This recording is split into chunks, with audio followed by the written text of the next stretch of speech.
Just very quickly, Robbie, obviously bracing yourself for what we all expected would be a pretty tough test, and for the first 20 minutes or so, Partick did very well. Didn't get the goal that maybe they felt they needed, and after that, United just seemed to turn on the style and hit that kind of smooth running spot. Yeah, look, I was delighted to get the 3 points and a good performance. I think you're right. The first 20-25 minutes, it was, wasn't great from our perspective. It took us a wee while to get into the game, handle the conditions, but I think once we got control of it, we were quite comfortable. And to be fair, the 2 goals just before half time kind of killed the game. Obviously, we're speaking to Dylan and welcoming to Scottish football. How pleased were you with his performance? Because that's quite a thing to throw him in, not just to the team from the get-go, but an away game and against a big Partick team. I was delighted with his performance, but there was no doubts about putting him in at all. He's played a couple hundred games in the MLS. He's played at a very, very high level. Higher level than probably the top flight in Scotland. So he's more than comfortable. We could see that in the initial stages of the game. I thought he was the one that brought a bit of control to it for us, and then throughout the rest of the game, even though he's the last game he played, I think was October time, you could see that his quality was there. He started to fade towards the end, but that will build as we go through the season. Was that a gap that you felt you had in midfield? Because obviously I know you've utilised Rashid last year a bit, and Callum obviously, but sometimes you needed him in central defence, sometimes you've been able to play him in midfield.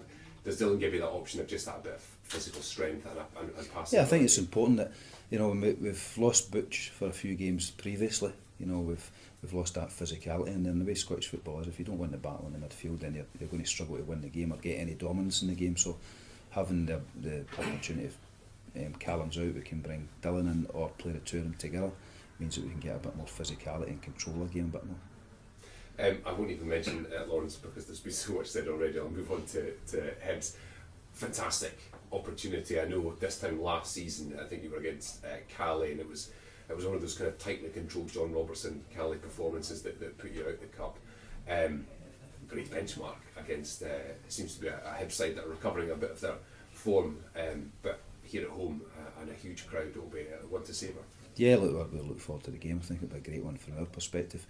We've had a great run of games within the league, but this gives us an opportunity to judge yourself against a team in the top flight, and a team that are doing very well recently in the top flight as well. So from a perspective, it's going to be a great day. Hopefully get a full house on TV and we can see where we are.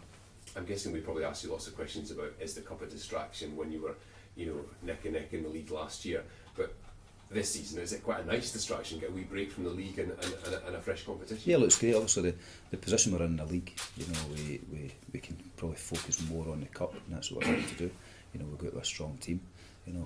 Previously last season we made a couple of changes. I think we got Charlie Seaman in for his first start in that one, so this one will be strong. We'll look to put on a good performance, and we hope that we can do enough to get through. Do you feel that the pressure will be on Hibs or will be on United at the weekend? I think it'll probably be in both teams, to be honest with you, and I think that this, in my opinion, should be a Premier League game, a top flight game.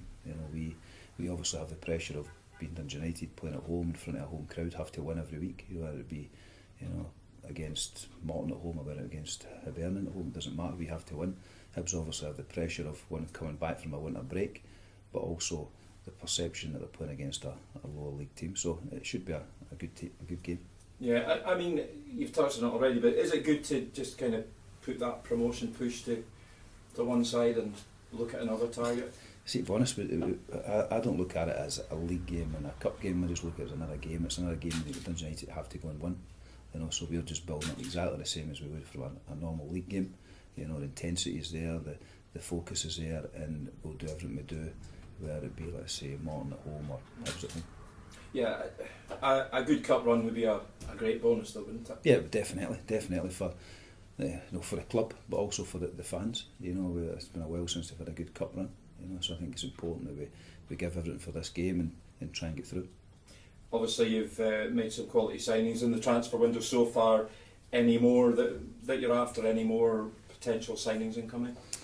We're still looking. I think we're looking to move a couple of guys out on loan, so we're looking to try and do that in a moment. But it's been quite quiet, to be honest. We're actually doing the business to get Freeman and Powers in. I expect to do that later in the window. We've got them in a wee bit earlier, which is great, and then we'll see how the squad kind of evolves over the next week or two and make a decision towards the end of the window where we look to bolster it again, or where we run what we've got. Any specific positions you're looking at? Because I mean, to many, you've got pretty much cover for every position. I think we could probably do with somebody in the wider areas, to be honest with you. I think we could do a wee bit of pace there, but again, it's dependent on what comes up. You know, I'm very wary of bringing someone in just for the sake of it. You know, I think it's got to be the right person. I think it's got to be somebody that's going to add real value to the club. We've got a group of younger players that we need to give opportunities as well, so we have to leave a space for them. So we'll judge that in the next week or two, and a bit what happens with the departures. Talking of younger players, I was going to bring up Kieran at the end. Fantastic acquisition. I mean, a player that was full of promise when he went down to Southampton, but to get him back here, developed and 19 and ready, and, you know, for the first team is a huge boon. Yeah, look, I'm delighted to get him. You know, he came in trial. Also, Brian Grant knew him very well, developed him, and then he went down to Southampton. So it didn't work out as well as he liked, and he had a couple of injuries. It was difficult for him. He came back up and he trained for a week, played a couple of bounce games, and he looks very, very good, to be honest. I'm very pleased with him. You know, we were looking for a little bit of cover for Liam Smith as well. He can play left back as well, so cover-wise is good. He's on a short-term deal. We'll see how it does to the end of the season and make a decision after that, but there's already promise there. Since the new manager's coming at Hibs, they've turned around their form completely. Does that make Dundee United the underdog for this weekend unusually? Yeah, I think when you're looking at it from outside, you know, ultimately the Hibs are a top flight team in the Championship, so they come in as favourites. You know, we hope that, you know, the form we've taken through the last kind of 10-12 weeks will allow us to, hopefully in our opinion, be the favourites. But I think it'll be a tough match for us, definitely. You know, we're going to this as you know, as a lot of people are saying, underdogs, and we have to manage that pressure as well. And does that kind of take some of the pressure off of the players to make them perhaps perform better? I've said all along that it doesn't matter who you're playing when you're with Dundee United, you have to win the game, you're expected to win. You know, I think whether it be, you know, a lower league team or whether it be one of the old firm, when they come to Tannadice, fans expect us to win. You know, it's just the nature of the beast when you're here. So, you know, there's no lack of pressure on the players. It's, you know, there's probably a bit more of a build up because we have to perform at a maximum. I think last week the first 20 minutes we weren't at it. You know, you do that against a top flight team, you can be 2-3-0 down, but then the game's dead. 24 goals so far this season for Lawrence Shankland. Does this weekend give a good test at a higher level for Lawrence Shankland? Not really, he's played international, you know, so I think that people keep saying, oh, he's scoring goals at this level, but he's went into international football and scored goals at that as well. So, you know, I've said all along, it doesn't matter what level a striker's playing at. If they can score goals, they can score goals. You know, Lawrence is a guy that can put the ball in the back of the net, you know, so, you know, I expect him to be looking forward to this game, looking forward to challenging himself again, but, you know, there's no pressure from anyone on Lawrence because we all know what he can do. Looking at other people who scored goals at Dundee United, it's very unfortunate, obviously, the situation with Nicky Clark now being out to the end of the season.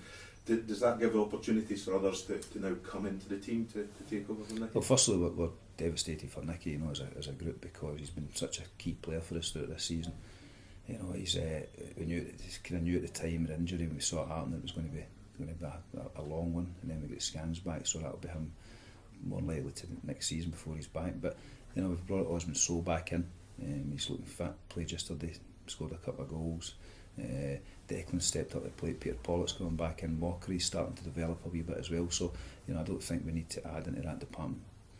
And Nicky's been offered a new deal, is that? Yeah. Look, we were in negotiations with Nicky. You know, when we were nearly there, and obviously he got his injury, but you know, we feel he's going to be a player that can give real benefit to us. You know, and I think it's important that, you know, we show. We've got values at the club that if something like that happens to a player, then we'll look after him. You know, I think it was a big statement from the owner, because I've been at clubs before where somebody gets an injury like that and they just, you know, they say, let's just wait and see what happens. But, you know, I think it's important that we look after the guys that are helping the club.